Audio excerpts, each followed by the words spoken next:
We've been building liquidity products for years at Ripple through ODL, on-demand liquidity. We've been building that product since 2018. We have a lot of expertise. And so when our customers started saying, hey, we're looking to Ripple for fiat cross-border liquidity, could you also provide us with other assets? We were like, hey, that's not too far away from what we already do today with ODL. And so we've seen that firsthand with ODL as more and more markets became available, more and more destinations became available to as well. And now we're able to offer ODL into 20 different destinations. And that's because crypto liquidity has grown as well.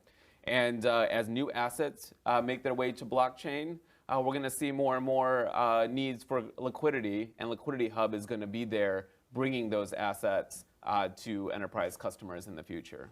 Hey, everybody. It's Eddie from Tokyo. This is your cryptocurrency update from Japan, and that was Ashish Birla from 2021 when Liquidity Hub was just announced, and that took place at a Ripple Swell event. And yesterday, the new announcement came that they have added USD Tether and USDC. I've been saying for quite some time now, pay attention to the stablecoin space. Stablecoins are the killer app for global transfer values and surpassing MasterCard in volume and soon to surpass Visa, aiming for BTC. Hence why the Ripple Liquidity Hub just added Tether and USDC. And Naveen Gupta said that ODL will also use other crypto. No doubt one of those is going to be stablecoins. You only convert into XRP, correct?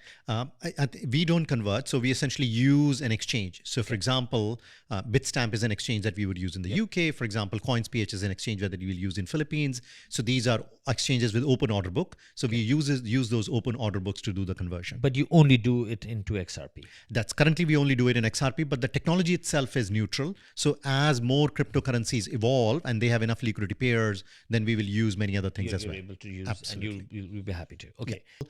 But what we do is when we send cross-border payments, right? So when an institution A sends cross-border payments to institution B, like today we use US dollar. So to give you an example, when GBP moves into Philippines peso, GBP gets converted to US dollar. US dollar gets converted to Philippines peso.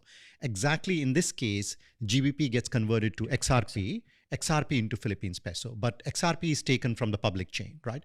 But you could do exactly the same thing with GBP into Ethereum, into Philippines peso, GBP into USDC, into Philippines peso.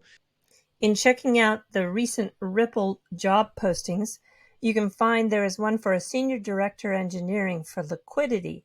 And this job posting clearly highlights the expansion into traditional and less prominent crypto assets that make up the long tail to collectively power payments.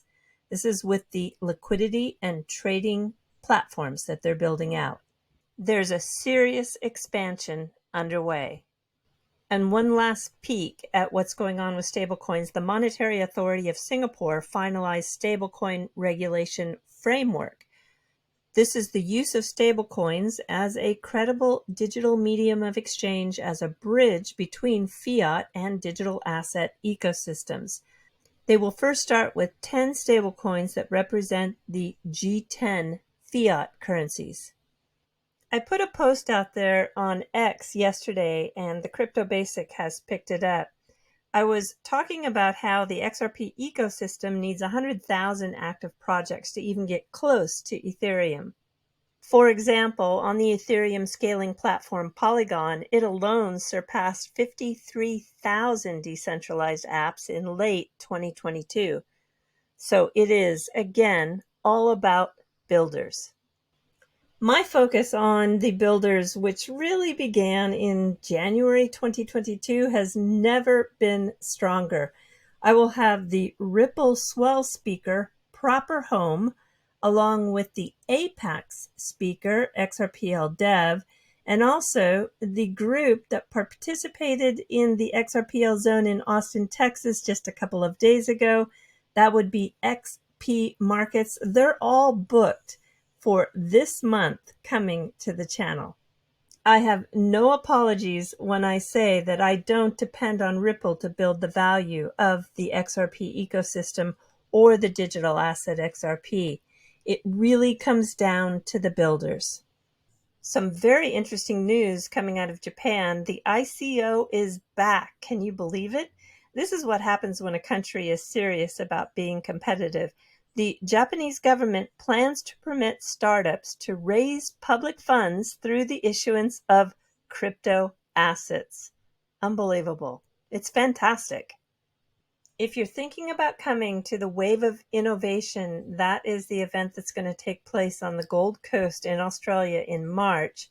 It's going to be really focused on builders, by the way. Are you coming from Queensland, New South Wales, Victoria, or are you coming from afar? We would love to know if you could put it in the comment section if you plan to visit this event. Where are you coming from? I'm going to let Naveen Gupta take you out of this video, and he's got some interesting things like the UAE office in Dubai.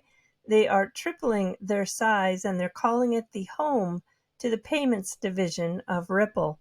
And ODL, you don't have to have exposure to it, meaning that you can participate in facilitating ODL as a user, but you can use the wallets. You never have to own it or touch it.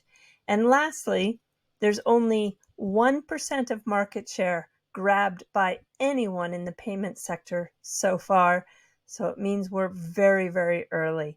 All right, everybody, do take care. Sayonara for now. Bye-bye. So cross-border remittance is like a domestic payment always. So that's the reason it made very natural sense for our largest use case to be essentially calling UAE our home. We are established in DIFC multiple years ago. Our office is increasing. In fact, we are tripling the size of our office from where we were currently just because we can't keep up with the growth. So somebody has to have the depreciation risk hedged, and hence it comes to the liquidity cost, and hence the remittances are so expensive. So we have taken a sledgehammer and directly attacked that. We said, hey, you know what, you can just use a digital asset called as XRP as a bridge asset. You don't have to have exposure to it. So what would happen is, for example, GBP will get converted to XRP, XRP will get converted to Philippines peso.